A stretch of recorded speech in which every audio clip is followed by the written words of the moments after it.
ناظرین، اسرائیل نے کیا ایران پر بہت بڑا حملہ۔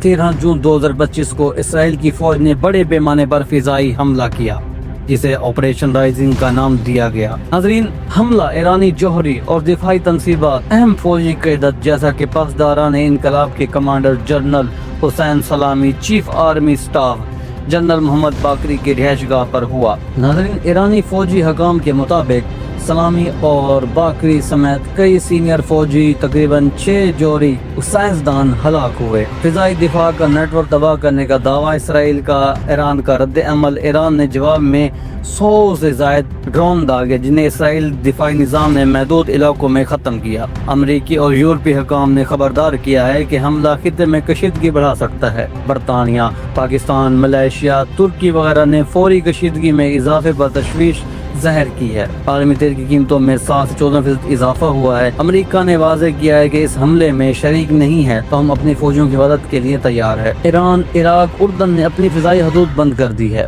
عمان میں ہونے والے امریکی ایرانی مذاکرات کو شدید دھچکا لگا ہے۔ اسرائیل کا یہ حملہ ایک پیشگی دفاعی اقدام قرار دیا گیا ہے جس کا مقصد ایران کے نیوکلیئر اہداف اور فوجی قیادت کو تباہ کرنا تھا۔ اس کے نتیجے میں خطے میں کشیدگی میں اضافہ ہوا۔ عالمی برادری تشویش کا اظہار کر رہی ہے اور تیل کی قیمتوں میں شدید اضافہ واقع ہوا ہے۔ پاکستان سمیت کئی ممالک نے علاقائی امن برقرار رکھنے کے لیے سلاسل کردار ادا کرنے پر زور دیا۔ ایران کے سپریم لیڈر کی جانب سے سخت جواب کی دھمکی کے بعد ایک نئی خطرناک کشیدگی کا دور شروع ہو چکا ہے۔ اپنا بھرپور کردار ادا کرتے ہوئے اپنے ہمسائے ممالک کے حق میں بیان دیا اور اس کا ساتھ دینے کا فیصلہ کیا۔ سعودی عرب نے بھی ایران کی خود مختاری پر اسے حملہ قرار دیا ہے۔ اب دیکھنا یہ ہے کہ یہ جنگ کس جانب جاتی ہے۔ کیا ایران جوابی حملہ کرے گا اور کس وقت کرے گا اور کس طاقت کے ساتھ کرے گا؟ کیا اسرائیل اس حملے کو روکنے کے لیے تیار ہے؟